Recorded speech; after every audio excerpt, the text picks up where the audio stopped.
एक सुदर्शन नाम का विद्याधर भी आया, उसका प्रभु ने उद्धार किया। शंखचूड़ नाम का यक्ष आया, इन सब का धीरे धीरे उद्धार कर रहे हैं। पर मन में विचार आया कि एक एक करके कब तक मारूंगा, अब तो कंस को समाप्त करना ही होगा। अब बांसुरी बहुत बजा ली, अब तो शंख बजाना होगा। अब प्रेम लीला तो हो गई, अब मुझे पराक्रम लीला करनी होगी। तो जब भी लीला में कोई परिवर्तन लाना होता है तो भगवान के मन है श्री नारद जी, नारद जी को प्रेरित कर देते हैं। नारद जी को प्रेरणा हुई और देव ऋषि नारद वहां से मथुरा पधारे। कंस ने खूब स्वागत किया। एक नारद जी ऐसे महात्मा है, जहां चले जाए स्वागत होता है, सब जगह प्रवेश है। कंस से पूछा सब ठीक ठाक है? कंस बोला अरे क्या ठीक है, जाने वो शत्रु कहां छुपा बैठा है, मिलता ही नहीं, अभी तक नहीं मिला, पहचान ही नहीं पाए। अरे तुम बड़े भोले हो, अरे वो जो नंद जी का काला काला लाला है वही तो तुम्हारा काल है। पर महाराज वो आकाशवाणी ने तो कहा था कि वो देवकी के गर्भ से जन्म लेगा। तब सुनाया अरे भोले कंस, तुम्हें पता नहीं है कैसे वसुदेव जी ने रात्रि ही रात्रि में अपने लाला को गोकुल पहुंचा दिया।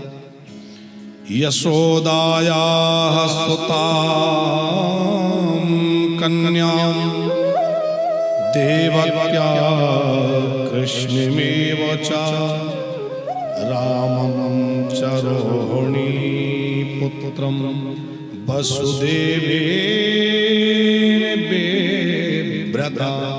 ये वसुदेव ने तुमको भ्रमित किया है, अदला बदली भई है। सच्ची बात यह है कि यशोदा ने तो लाली को जन्म दिया था।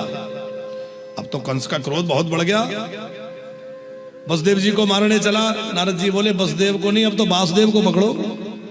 कैसे पकड़ूं? देखो बोलिए तुम्हारी समस्या है, मैंने तो बता दिया, अब चला। नारद जी विदा हो गए। कंस ने आपातकालीन बैठक की, क्या किया जाए। लोगों ने सब परामर्श दिया, महाराज अभी तक हम लोग अपने अपने एक एक योद्धा भेजते गए, वो मारता गया, क्यों ना हम उसको यहीं बुला ले और सब लोग मिलजुल के किसी न किसी भांति से मार ही देंगे। कंस को लगा ये बात बिल्कुल ठीक है। कौन? सब जगह नजर घुमाई तो ध्यान गया अक्रूर जी पर, क्योंकि जैसे लंका में विभीषण जी रहते थे उसी प्रकार दुष्ट कंस के नगर में, उस राज्य में बड़े भगवत प्रेमी भगवत अनुरागी श्री अक्रूर जी महाराज। और देखो भगवान आएंगे तो किसी क्रूर व्यक्ति के द्वारा नहीं, अक्रूर जो क्रूर नहीं है। भो भो दान पते मह्यम क्रियताम नेत्रमात्र मो विद्यते भोजवृष्णिषु। अरे भोजराज तुम्हारे वो कंस ने कहा अरे महाराज आप जैसा हितैषी तो मेरा कोई है ही नहीं, आप तो बहुत मेरे हितैषी हैं। वो कंस को प्रणाम करते देख के अक्रूर जी का तो हृदय कांप गया, ये दुष्ट मुझे क्यों प्रणाम कर रहा है। देखो स्वार्थी व्यक्ति, कोई दुष्ट प्रकृति का व्यक्ति जब ज्यादा नमस्कार प्रणाम करे तो सावधान हो जाओ, पता नहीं क्या चक्कर है, इसके मन में क्या षड्यंत्र चल रहा है।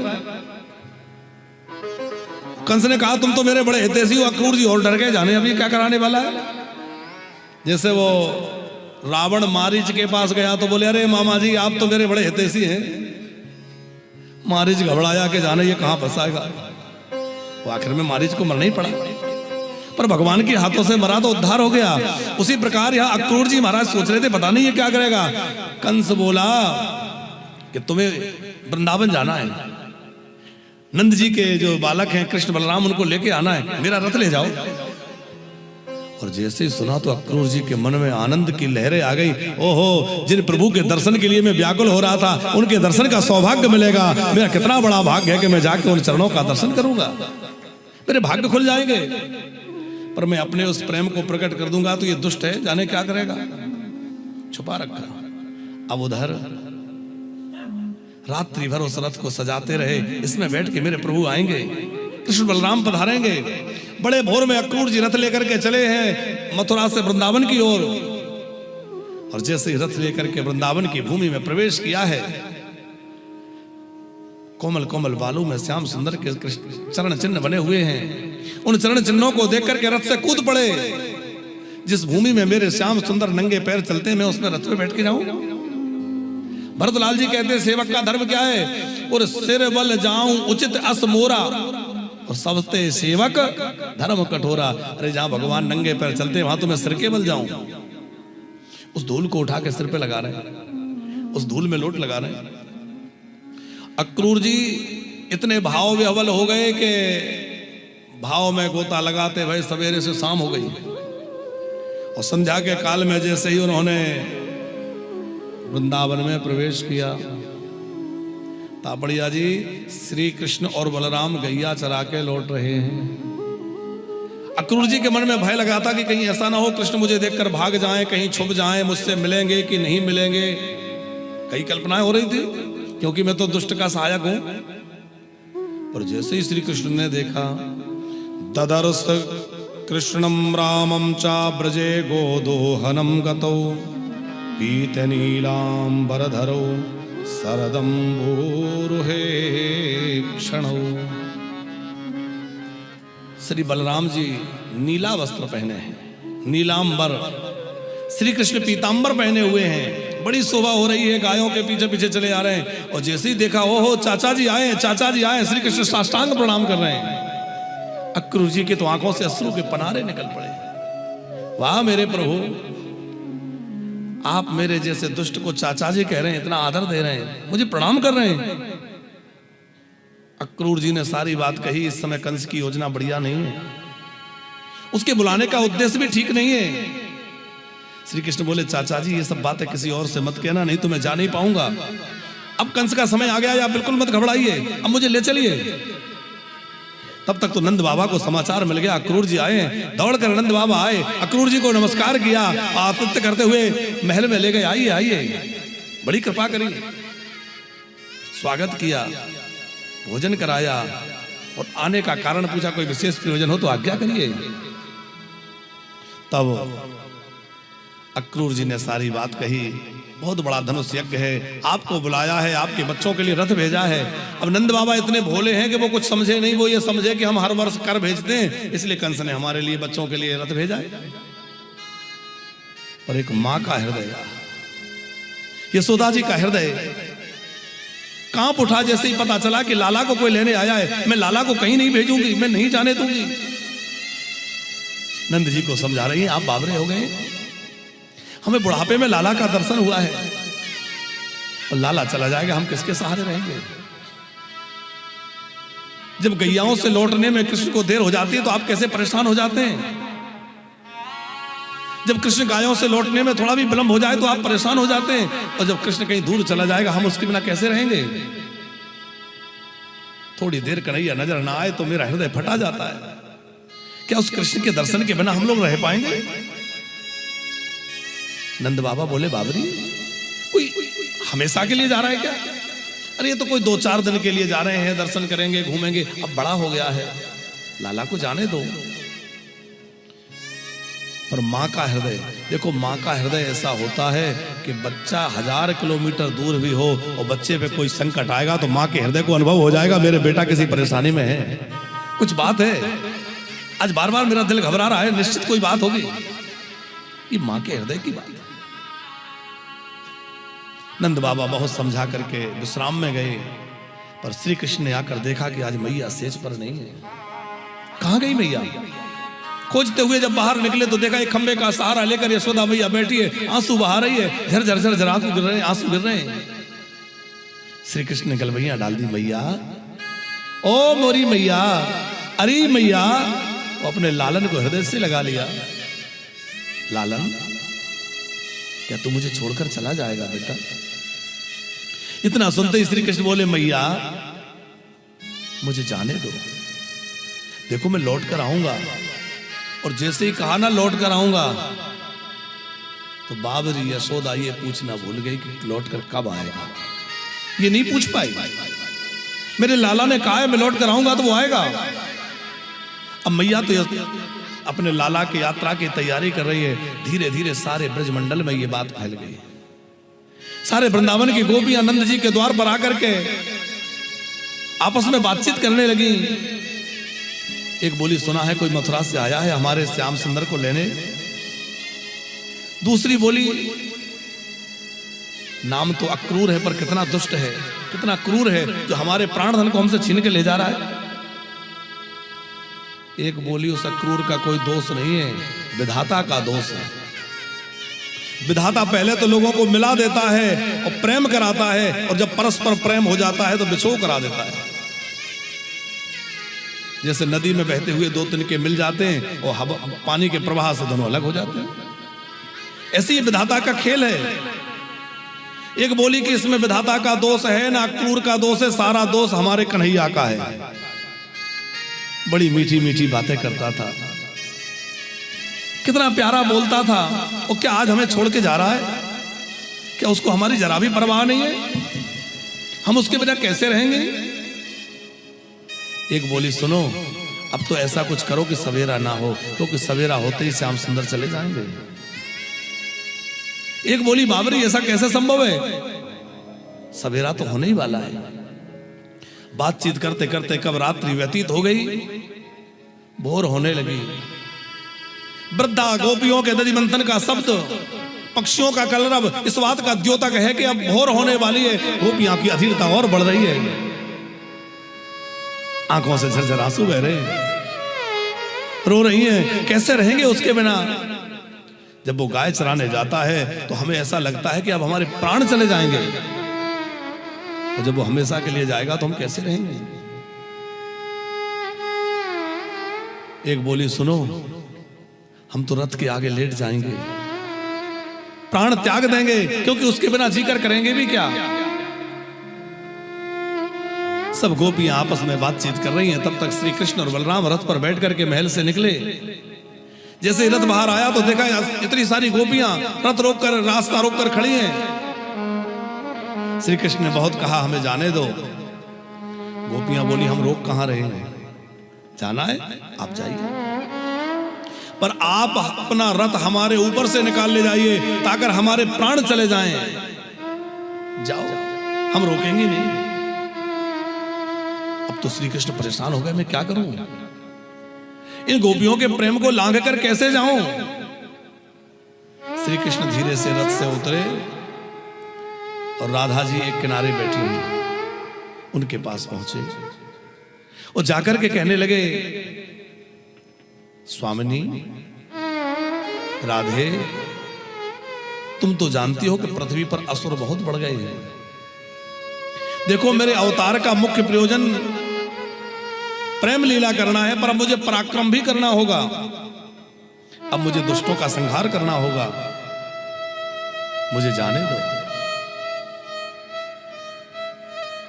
प्रेम में आग्रह तो हो सकता है, पर प्रेम में दुराग्रह नहीं हो सकता।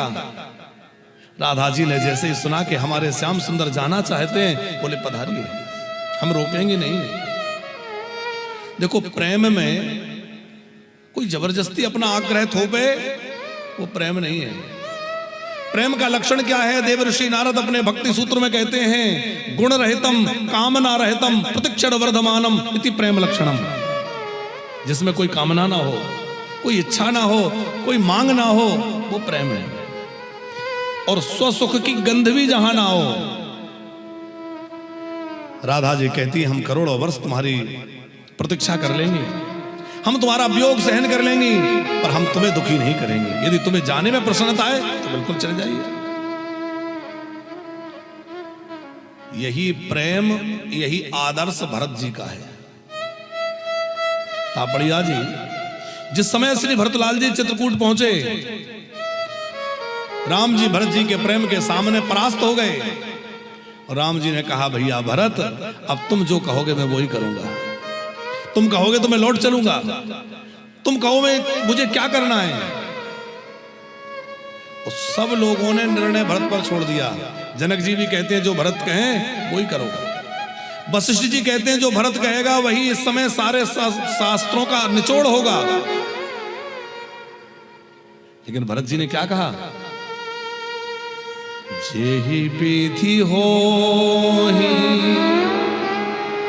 जेहि विधि प्रेम हो, प्रसन्न मन होहि, करुणा सागर नीचे सो। जिस विधि प्रसन्न हो, यदि आप वन में जाकर प्रसन्न हैं तो मैं आपको नहीं रोकूंगा, और कोई आज्ञा है तो आप जो कहें वो हम करने के लिए तैयार हैं। ये प्रेम है साहब, आप जो कहें, ये गोपियों का प्रेम है। श्री कृष्ण बोले, राधे मैं कुछ मांगना चाहता हूं। इतना सुनकर राधा जी एकदम सावधान हुई।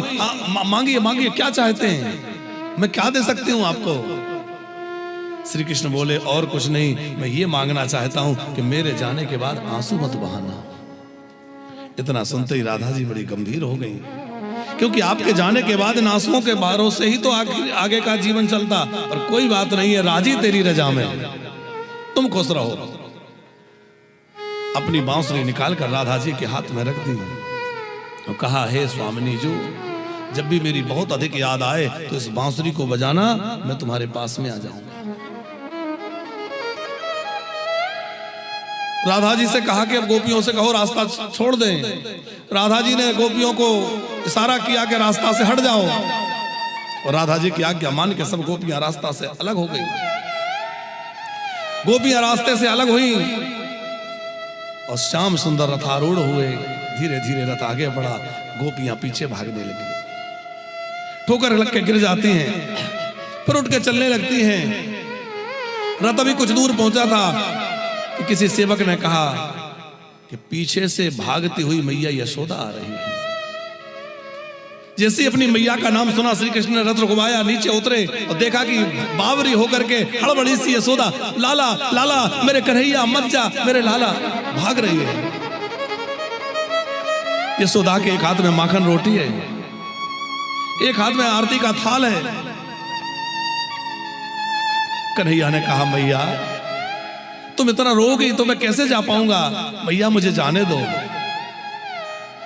तब बार बार अपने लालन की आरती उतारती है, हृदय से लगाते हैं। और यशोदा जी ने माखन रोटी अपने लाला के हाथ में रखी, बेटा भूख लगे तो ये पा लेना। श्री कृष्ण ने उन माखन रोटी को मस्तक से लगा करके प्रेम से रख लिया। क्यों? क्योंकि भाग्यशाली होते हैं वो लोग जिन्हें मां के हाथ का भोजन मिलता है। तिलकम विप्र हस्तेन मात्र हस्तेन भोजनम और पिंडम पुत्र हस्तेन ना भवंती पुनः पुनः। तापड़िया जी, ब्राह्मण के हाथ का तिलक, मां के हाथ का भोजन और पुत्र के हाथ का पिंड, ये भाग्यशाली लोगों को मिलता है। ये मिले तो भाई भाग्य की बात होती है। और ध्यान रखना, जिनके मां है वो अपने मां का महत्व समझे, क्योंकि जिस दिन मां नहीं होगी ना, उस दिन मां की बहुत याद आएगी और फिर पछताने के सिवा और कुछ नहीं रह जाएगा। फिर केवल मां की यादें वो हमें जीवन भर कचोटती रहेंगी कि हमने अपनी मैया का उस समय ध्यान नहीं रखा, हमने अपनी मां की सेवा नहीं कर पाई, हमने अपनी मां का ध्यान नहीं रख पाया। फिर बस याद आएगी, पछताना रह जाएगा। इसलिए जब तक मां है, पिता है, तब तक उनकी सेवा करो साहब। माँ बाप की जीते जी सेवा करो, आदर करो।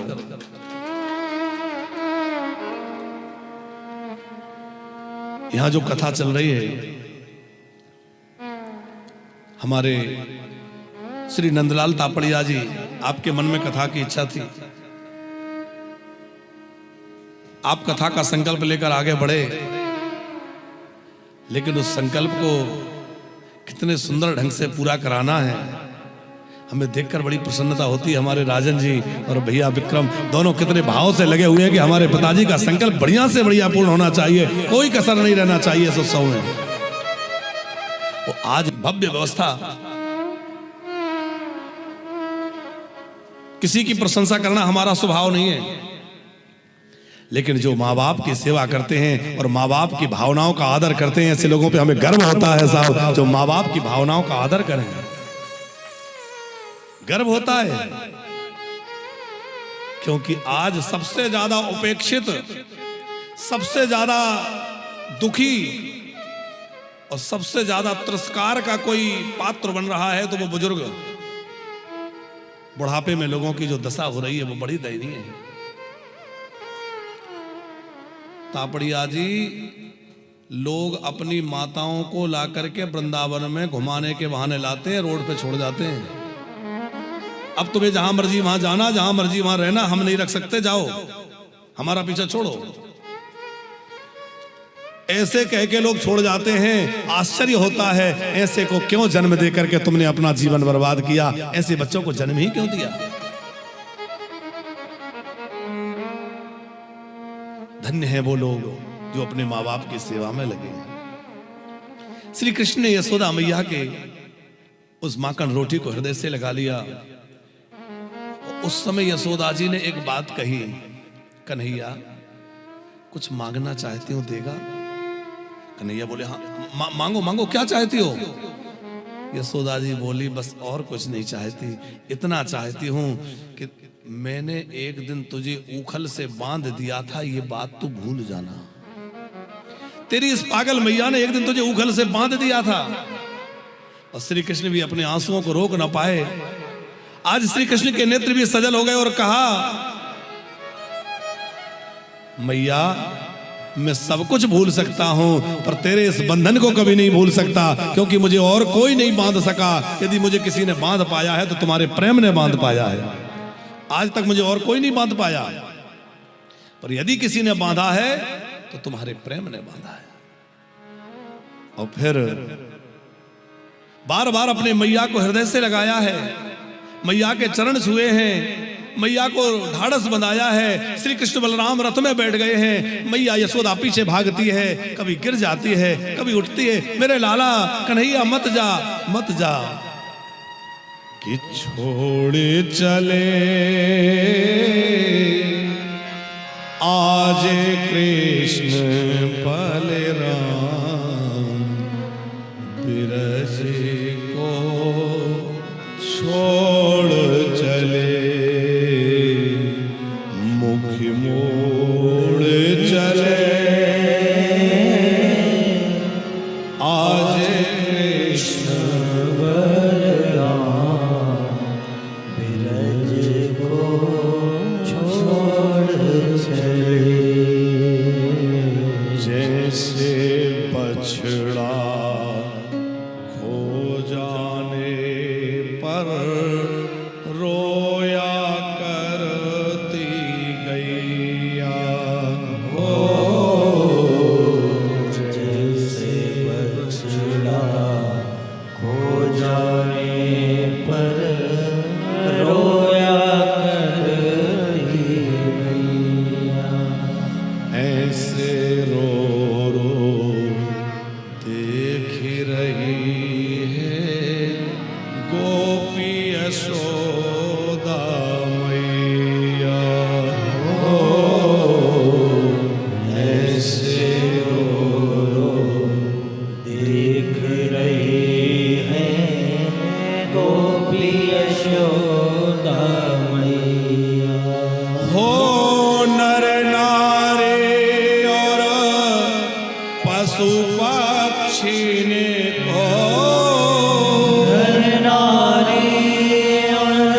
पशु पक्षी को नीर बहाता छोड़े चले, छोड़े चले आज कृष्ण बलराम, बिरज को छोड़ चले, छोड़े चले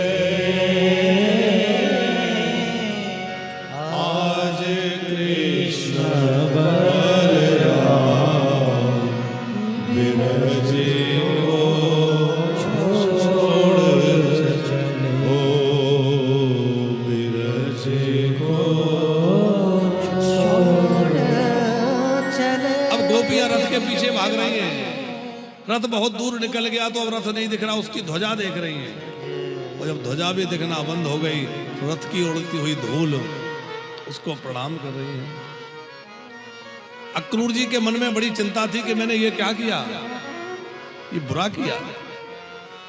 तो यमुना जी के कुंड में अक्रूर जी ने गोता लगाया तो क्या देखते हैं कि कृष्ण बलराम तो कुंड के अंदर हैं। ऊपर आके देखा तो रथ पे बैठे, अंदर जाके देखा तो। इसका मतलब क्या है? कृष्ण ऐसा नहीं है कि एक समय में एक जगह रहे, कृष्ण एक समय में अनेक जगह रह सकते हैं क्योंकि वो परमात्मा है। ऐसा नहीं है कि वो एक बार में एक ही जगह रहे। ये श्री कृष्ण का बहिरंग का वियोग है और अंतरंग का संयोग है। अंतरंग माने आज तक कृष्ण केवल यशोदा के घर में था, आज के बाद हर गोपी के घर में, हर गोपी के मन में और हर गोपी के नैनों में श्याम समाये रहेंगे। हर जगह कृष्ण है। ये जो राधा जी के साथ 100 वर्षों का कृष्ण का वियोग हुआ, ये क्यों हुआ? शिव महापुराण में कथा है कि सुदामा नाम का एक गोप, ये वो सुदामा जी नहीं है, एक गोप थे, नित्य गोलोक धाम में श्री कृष्ण की सेवा में थे और श्री कृष्ण अंतःपुर में थे। उन्होंने कहा दरवाजे पे खड़े हो जाओ, कोई भी अंदर ना आने पाए। बोले ठीक है। राधा जी मिलने के लिए आ रही थी नित्य गोलोक में, रोक दिया, नहीं जा सकते। बोले नहीं नहीं, मुझे अभी मिलना है, मेरा मिलना बहुत आवश्यक है। बोले नहीं नहीं, आज्ञा ये है कि कोई भी अंदर नहीं जा सकता। बार बार रोका तो राधा जी को रोष आ गया, कहा कि तुम मिलने में बाधा उत्पन्न करते हो, जाओ असुर हो जाओ।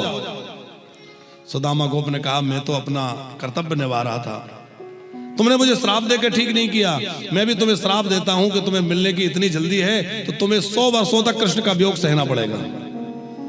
भाई सुदामा नाम का गोप शंखचूड़ नाम का असुर बना, जो भगवान शंकर के द्वारा उद्धार हुआ। और वही सुदामा गोप के श्राप को प्रमाण बना करके भूमि पर जो प्रकट लीला है उसमें राधा जी के साथ 100 वर्षों का वियोग हुआ है। वस्तुतः श्री कृष्ण और राधा का कोई वियोग होता ही नहीं है, ये अलग नहीं है, ये एक ही है। लोग कहते हैं इनमें विवाह क्यों नहीं हुआ? अरे विवाह तो इनमें बहुत पहले हो चुका है, ये तो नित्य दंपत्ति है, ये कोई अलग थोड़ा ही है। और ये दो है ही नहीं, ये तो एक ही है। राधा और कृष्ण अलग नहीं है, कृष्ण ही राधा है और राधा ही कृष्ण है। राधा वह शक्ति है जिसकी ब्रह्मा आदि आराधना करते हैं, लोकपाल दिक्पाल बड़े बड़े जिनकी एक कृपा कटाक्ष का आशा करते हैं। राधा वह तत्व है जिसकी आराधना परमात्मा करते हैं। राधा परम तत्व है जो श्री कृष्ण की आह्लाद नहीं सकती है, उनका कृष्ण से वियोग नहीं है।